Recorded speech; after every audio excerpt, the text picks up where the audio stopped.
오늘 보실 말씀은 누가복음 8장 40절에서 48절입니다.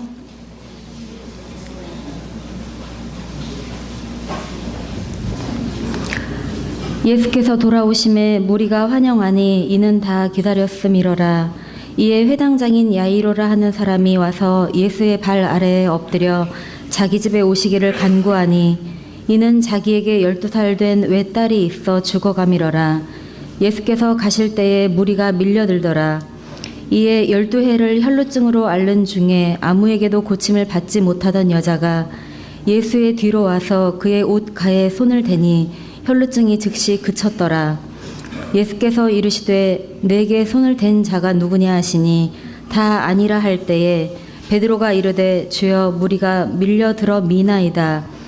예수께서 이르시되 내게 손을 댄 자가 있도다. 이는 내게서 능력이 나간 줄 알미로다 하신대. 여자가 스스로 숨기지 못할 줄 알고 떨며 나와 엎드려 그 손 댄 이유와 곧 나은 것을 모든 사람 앞에서 말하니 예수께서 이르시되 딸아 내 믿음이 너를 구원하였으니 평안히 가라 하시더라. 아멘. 예수께서 돌아오심에 무리가 환영하니 이는 다 기다렸음이더라. 예수님을 기다린 사람들이 있습니다. 여러분들은 2017년 누구를 무엇을 기다렸습니까? 1월 1일이 되면 우리는 그 기다리는 대상을 희망으로 품고 희망을 노래합니다. 지난 한 해가 몹시 어려웠다 할지라도 많은 사람들은 1월 1일 아침에 희망을 이렇게 품습니다. 자, 오늘이 희망입니다. 아멘. 오늘이 희망이에요. 2017년 새해 소망을 담은 기도 제목이 있는데 이어령 선생님이 이런 기도를 드렸습니다. 벼랑 끝에서 새해를 맞습니다. 이어령 선생님이 아마 그 2016년도 사회적인 분위기를 벼랑 끝으로 본 것 같습니다. 그래서 벼랑 끝에서 새해를 맞습니다. 어떻게 여기까지 온 사람들입니까? 험난한 기아의 고개에서도 부모의 손을 뿌리친 적이 없고 아무리 위험한 전란의 들판이라도 등에 업은 자식을 내려놓지 않았습니다. 남들이 앉아있을 때 걷고 그들이 걸으면 우리는 뛰었습니다. 숨가쁘게 달려와 이제 젖과 꿀이 흐르는 땅이 눈앞인데 그냥 추락할 수는 없습니다. 벼랑 끝에서 추락할 것 같은 이 사회적인 분위기, 이 분위기에서 소원을 품는 기도를 드렸습니다.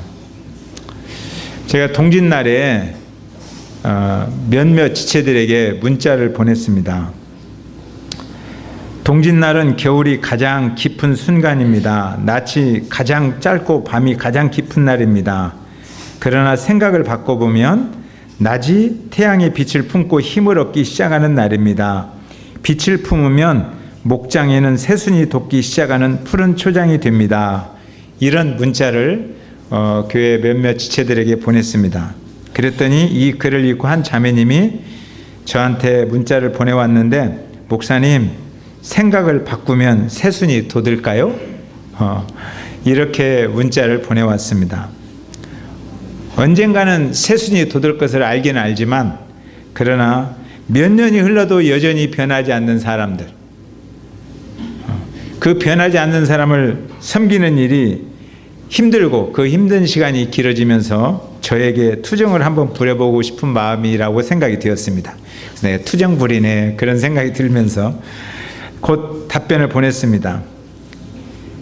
빛을 품고 있다면 반드시 새순이 돋습니다. 벼랑 끝에서 희망을 봅니다. 그리고 그날 설교 제목을 정했어요. 벼랑 끝에서 손을 내밀다. 이렇게. 희망을 바라보는 장소는 놀랍게도 절망의 자리입니다. 그죠? 벼랑 끝에서 진짜 희망을 보는 거예요. 그러니까 벼랑 끝은 진짜 희망을 바라보는 장소고 하나님의 은혜를 경험하는 장소입니다. 여러분들이 벼랑 끝에 2016년이 있었는데 이것이 마무리되지 않고 2017년으로 계속 넘어오고 있다. 그러면 이제 이곳이 진짜 희망을 바라보는 장소구나. 오늘이 진짜 하나님의 은혜를 경험할 때이구나. 이렇게 생각하시면 틀림이 없습니다. 거기에서 바로 우리는 매우 특별하고 매우 독특한 개인적인 카이로스의 시간을 갖는 겁니다. 어제 저녁에 제가 크로노스와 카이로스 이야기를 좀 했어요. 크로노스 시간은 그냥 예수 믿든 안 믿든 모든 사람들이 맞이하는 24시간의 시간이지만, 카이로스는 하나님과 나의 아주 독특하고 특별한 잊을 수 없는 개인적인 시간이다. 그래서 그런 시간을 우리가 경험하는데, 그런 시간은 놀랍게도 벼랑 끝에서 이렇게 경험한다는 것입니다. 벼랑 끝에서 간증한 사람들이 굉장히 많아요. 거기에서 하나님 만난 사람들의 간증인데, 제가 그 간증을 하나 소개합니다. 이분은 제가 아는 분이에요. 잘 아는 분인데, 남편이 두 자녀를 낳고 자녀가 어렸을 때 일찍 돌아가셨어요. 근데 큰아이는 중증 장애인이에요. 어떻게 길러요? 너무너무 힘이 들었어요. 그냥 아이를 죽이고 자기도 죽고 싶은 생각이 들었어요. 그렇지만 교회를 생각했어요. 교회 가면 누군가 도와줄 것이다. 근데 교회를 갔는데 마음에 기쁨이 안 생기는 거예요. 마음이 여전히 답답해요. 하나님께 몸부림치면서 자기도 기도를 배우고 기도합니다. 왜 이런 시련과 고통을 주십니까? 근데 그날 목사님께서, 그 목사님이 이준행 목사님이었어요. 근데 요한계시록 2장 20절을 그날 설교했어요. 볼지어다 내가 문 밖에 서서 두드리노니 누구든지 내 음성을 듣고 문을 열면 내가 그에게로 들어가 그로 더불어 먹고 그는 나와 더불어 먹으리라. 그런데요, 그 자매님이 설교를 듣는 중에 성령께서 도와주셔서 눈이 열렸어요. 이 말씀을 듣는 귀가 열렸어요. 깨닫는 지혜가 생겨났어요. 문을 열어야 할 사람이 하나님이 아니고 나구나 라는 은혜를 받았어요. 내 음성을 듣고 문을 열면 자기는 지금 하나님께 왜 문을 닫습니까? 고통과 시련을 주시면서 왜 문을 열어주지 않습니까? 하나님 하고 기도하고 있는데 메시지가 들려오기를, 문을 열어야 할 사람은 너야. 하나님이 너 음성을 듣고 있는데 네가 지금 한 가지 안 하고 있어. 문을 열지 않고 있어. 문을. 하나님이 문 밖에서 두드리고 네 음성 듣고 들어가려고 하는데 탁 너의 마음을 가두고 스스로 가두고 그러고 있어. 너가 문을 열면 주님이 네 인생 속으로 들어가서 너의 문제를 파악하고 너를 도와주실 거야. 왜 문을 굳게 닫고 있니? 알고 보니까 문은 처음부터 잠겨 있지 않았습니다. 벼랑 끝에서 자신을 내려놓았을 때 비로소 희망이 보이고 문을 자기가 붙잡고 있는 것을 보게 된 거예요. 벼랑 끝에서 하나님의 은혜를 경험했습니다. 지금은 대전에서 신앙생활을 엄청 잘하고 있어요. 너무너무 행복하게 살고 있어요. 여전히 큰아들은 중증 장애인입니다. 근데 너무너무 행복하게 살고 있어요. 2000년 전에 갈릴리 사람들 중에도 이렇게 벼랑 끝에 서서 예수님을 기다린 사람들이 있었어요. 오늘 보잖아요. 다 예수님을 기다렸는데 그 중에 특별히 예수님을 기다린 사람들이 있었어요. 예수님이 어제 저녁에 밤중에 어두워지는데 거르사인의 땅에 가겠다고 배를 타고 제자들과 함께 떠나셨어요. 그런데 배를 떠나서 지금 중간쯤 갔을까 싶은데 바다를 바라보니까 새카만 구름이 바다를 덮고 있는 거예요. 막 천둥이 치고 번개가 치고 난리가 났어요. 배 타고 간 사람들이 어떻게 되었을까? 알지요. 우리는 이미 설교를 들어서 말씀을 들어서 다 알아요. 그러나 지금 밖에 있는 사람들은 몰라요. 도대체 어떻게 되었을까? 그래서 다음 날 광풍이 다 사라진 후에 해가 떴는데 전화도 안 되잖아요. 그때 무슨 전화가 되겠어요. 다 기다리는 거예요. 무슨 일 없이 돌아오기를 기다리고 있는데 멀리서 배 여러 척이 오는 거예요. 자세히 보니까 예수님이 얼마나 반가웠겠어요. 그런데 특별히 다른 사람들은 그렇게 기다렸지만 예수님이 떠나간 후에 하필 그 시간에 고통을 당한 사람들이 있었어요. 예수님 있었을 때 자녀가 좀 병이 갑자기 악화되어서 죽게 되면 바로 예수님한테 도와달라고 해야 되는데 예수님이 지금 떠나갔어요. 그리고 어떻게 되는지 몰라요. 하필 그때 아픈 거예요. 하필 그때. 여기에서 예수님 당신이 정말 필요합니다 라고 외치며 기다리는 많은 사람 중에 특별한 두 사람이 나와요. 회당장 야이로 그리고 12해를 혈루증으로 앓는 여인입니다. 예수님이 오셔야만 살아날 수가 있습니다. 그러니까 회당장 야이로에게는 자신의 딸이 병으로 죽어가는 그 순간이 벼랑 끝이에요. 예수님이 오셔야만 제 딸이 죽지 않고 살아날 수 있습니다. 그러면서 빨리 오세요 기다리고 있는 거죠. 그런데 예수님이 오셨어요. 자, 예수님이 어제 저녁에 그 풍랑 속에서 얼마나 고생하셨는지 그거 관심 밖이에요. 걸어다닌 땅에서 무슨 일이 일어났는지 그거 관심 밖이에요. 본래 어려움과 힘든 일을 겪는 사람들은 자기 자신밖에 몰라요. 그것을 이해해야 도와줄 수 있어요. 지금 자기 자신밖에 몰라요. 예수님에 대한 예의도 없고 아무것도 없어요. 그냥 예수님 오자마자 얼마나 고생하셨어요 그런 소리도 안 하고 그냥 그 앞에 엎드려서 내 딸이 죽어가고 있는데 방법이 없습니다. 얼마나 피곤했겠어요.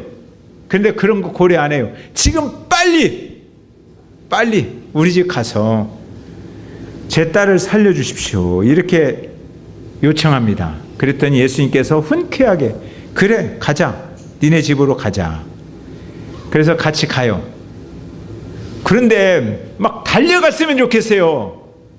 예수님이 옆 사람하고 이야기하면서 가는 거예요. 가다가 예수님을 가로막는 사건이 하나 일어난 거예요.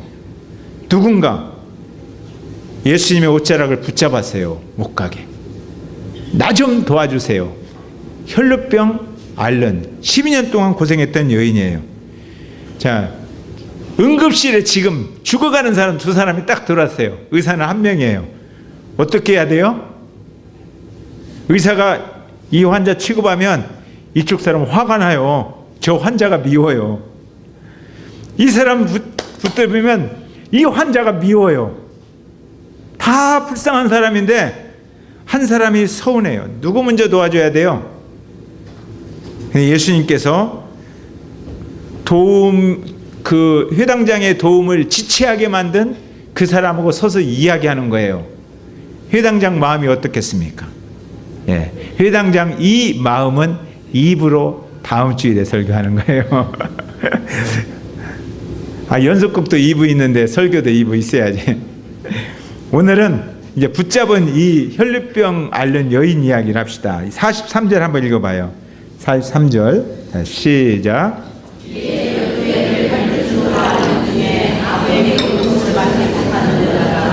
혈루증이라는 것은 아마 여인들이 심하게 하혈하는 그런 병인 것 같아요. 그런데 12년을 고생했는데 아무도 못 고쳐주는 거예요. 제가 암 수술하고 나서 1년 지내는데 굉장히 힘들어요. 근데 12년을 지내면 얼마나 힘들겠어요. 정말 힘들었어요. 더군다나 이 병을 고쳐주지 않을 뿐 아니라 유대 사회는 사람들이 가까이도 안 해요. 부정한 여자다 해서 문둥병자같이 옮을지도 모르니까 사람들 모인 곳에 오지 마라 이렇게 말하는 죄인 취급받는 병이에요. 그러니까 몸도 병들었지만 마음과 정신도 병들었어요. 마음에 평안이 없어요. 그런데 사람들이 모이는 장소에 오면 안 되는 이 여자가 사람들이 모이는 장소에 왔어요. 44절. 자, 시작.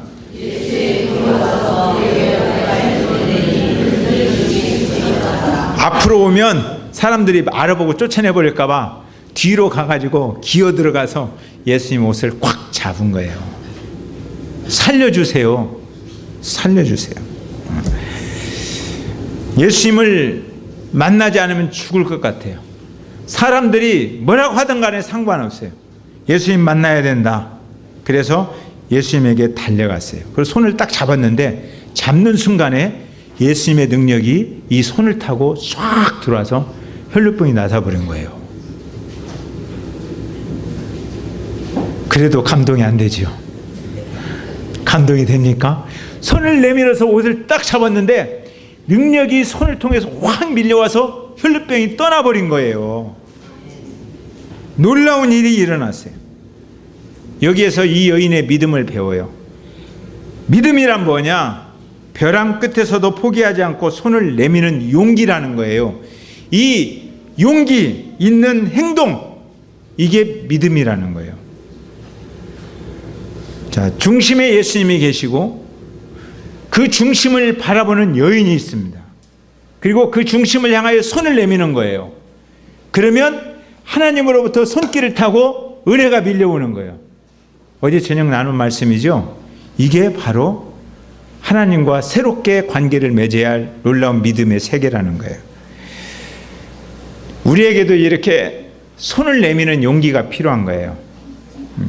손을 내미는 용기, 문을 여는 용기. 내가 문을 열어야 되는 거예요. 문 열고 예수님 들어오세요 하는 용기가 필요한 것입니다. 그런데 간혹 많은 사람들은 관계가 어렵거나 힘든 일이 있으면 문을 자기가 잠궈요. 열지를 않아요. 누가 혹시 알까 봐. 그래 놓고 자기가 잠궈 놓고 뭐라고 기도해요?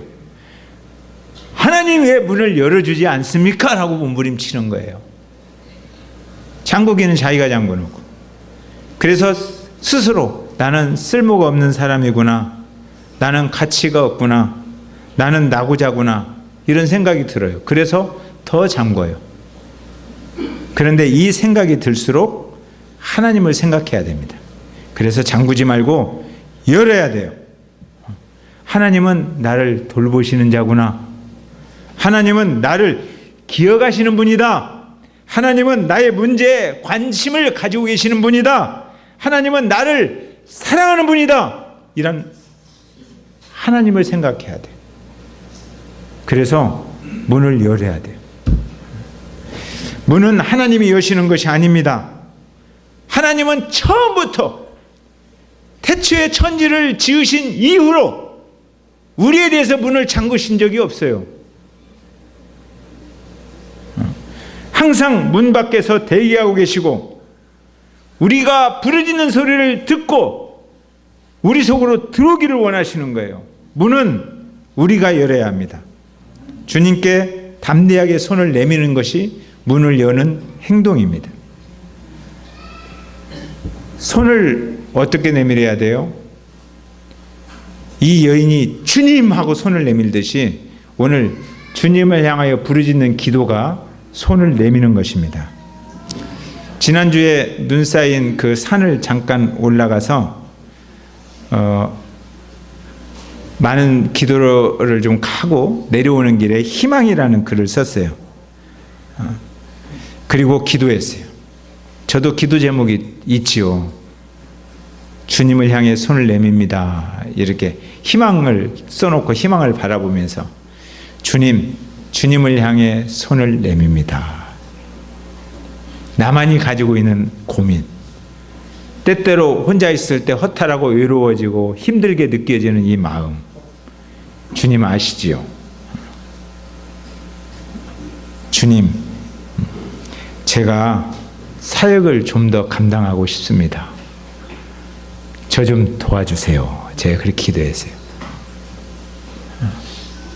제가 건강을 좀 얻어서 사역을 좀 감당하고 싶어요, 주님. 이게 주님을 향하여 손을 내미는 믿음이에요. 구하고 두드리고 찾고 엎드려 손을 내밀 때에 하나님께서는 그 손길을 타고 우리에게 능력과 사랑을 주시는 겁니다. 2017년 여러분들도 하나님을 향하여 손을 내미시기를 바랍니다. 아멘. 예수님께서 길을 멈췄어요. 회당장은 급해 죽겠지만 예수님은 길을 멈췄어요. 내 옷자락을 붙잡은 자가 누구냐라고 묻는 거예요. 이때 베드로가 말합니다. 주님을 따르는 사람들이 이렇게 많은데, 밀고 밀리면서 예수님 옷 잡는 사람이 이렇게 많은데 누군 줄 어떻게 알겠습니까? 그러자 주님이 말씀하십니다. 밀고 밀리는 중에 붙잡은 사람 말고, 우리들도 밀고 밀리면서 예수님 많이 붙잡죠. 그런 손 말고 분명한 목적을 가지고, 분명한 목적을 가슴에 품고 분명한 용기와 믿음을 가지고 손을 내밀어서 나를 붙잡은 그 손, 나는 그 손을 지금 보고 싶고 그 손이 누군지 알고 싶다, 이렇게 말하는 거예요. 그 손, 그 손길을 통하여 내 능력이 흘러가는 것을 경험한 그 손, 그 손을 내가 묻고 싶다. 근데 예수님이 몰라서 물을까요? 아니에요. 그 여인을 위해서, 그 여인이 숨어 사니까 그 여인을 드러내기 위해서 예수님이 묻는 것입니다. 그 여인이 너무 무서워서 저입니다.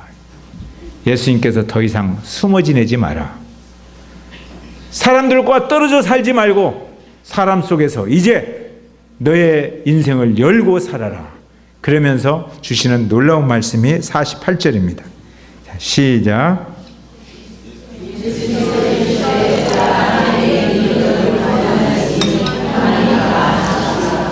예수께서 이르시되 딸아, 내 믿음이 너를 구원하였으니. 이 여인이 지금 가지고 있는 이 믿음이 뭐예요? 믿음. 벼랑 끝에서도 포기하지 않고 예수님을 향하여 손을 내미는 용기, 이게 믿음이에요. 그 믿음이 너의 인생을 구원했다, 이렇게 말하는. 그러니까 지금부터는 편안하게 살아라. 12년 동안 누려보지 못한 그 평안을 마음껏 누리면서 살아라. 그러니까 진정한 치유는 마음의 회복인 거예요. 마음의 평안. 이것이 진정한 회복입니다. 유대교의 율법이 정한 제도 속에서 그동안 갇혀 살았습니다. 혈루병이라는 모진 고통 때문에 그 마음의 문까지도 자물통으로 걸어잠그고 그렇게 살아왔습니다. 그런데 주님께서 그 마음의 문을 활짝 열고 자유를 누리면서 더 이상 이제 불안하지 말고, 더 이상 고통당하지 말고, 더 이상 홀로 허탈한 마음으로 눈물 짓지 말고 주님이 주시는 자유와 평안을 누리면서 살라, 이렇게 말씀하셨습니다. 요즘 그 TV 드라마에, 제가 요즘 TV 드라마를 잘 안 봐요. 이제 시간 뺏기기 싫어서. 근데 이야기를 잠깐 들어보니까 전생에 관한 이야기가 많이 나온대요.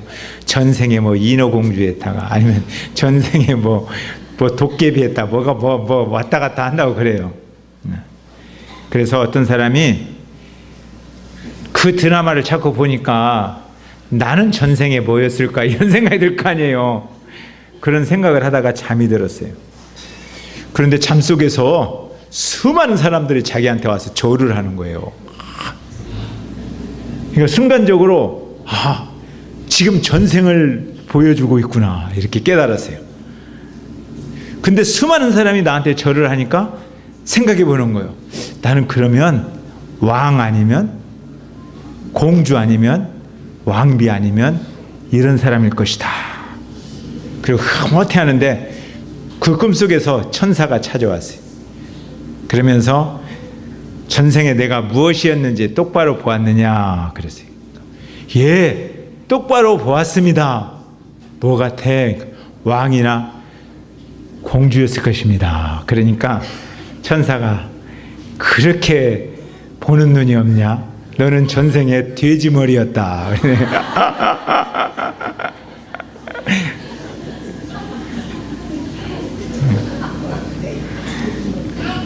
전생 너무나 좋아하지 마세요. 그런데도 여전히 과거에 붙들려 사는 사람들이 있다 이거예요. 주님이 평안을 주셨어요. 믿음으로 구원을 주셨어요. 믿음으로 하나님의 자녀가 되었어요. 그런데 옛사람에게 이끌려서 과거에 짓눌려서 지금도 살아가고 있는 사람이 너무너무 많아요. 상담하다 보면 예수님 믿고 구원받은 하나님의 자녀들이 늘 과거의 아픔에 갇혀 살고 있어요. 문을 안 열어요. 여전히 잠그고 살아요. 그러면서 주님 만났는데도 인생이 불행한 거예요. 주님 만났는데도 주님이 주시는 평안을 누리지 못하는 거예요. 기쁨이 없어요. 과거에 갇혀 사니까. 이 여인에게 주님이 뭐라고 말씀하셨어요? 이제 12년의 혈류병으로 갇혀있던 모든 고통은 버리고 평안히 가라 그랬잖아요. 근데 왜 과거에 묶여 사느냐 이거예요. 과거의 모든 잘못된 옛사람은, 힘든 모든 것들은 예수 그리스도의 이름으로 단절하시기 바랍니다. 아멘. 끝. 모래 위에 글씨 몇 번 써봐요. 바람 한번 불면 없어지잖아요. 과거는 그런 거예요. 이제 2016년은 과거예요. 아멘. 이제 2017년 우리는 새로운 세계를 살아갑니다. 더 이상 고통스러웠던, 벼랑 끝으로 나를 몰고 갔던 그런 것에 끌려가지 말고, 집착하지도 말고, 숨기지도 말고, 부끄러워하지도 말고, 고통스러운 과거는 예수님 그 카이로스의 은혜를 경험하는 순간 다 끝나버렸어요. 이제부터는 뒤의 것은 잊어버리고 표대를 향하여, 주님이 주신 희망의 세계를 향하여, 미래를 향하여 힘차게 걷는 여러분 되셨으면 좋겠습니다. 아멘. 오늘 주의 만찬 하시면서 이런 마음들을 다짐하시기를 바랍니다. 550장 1절 부르고 주의 만찬 합시다.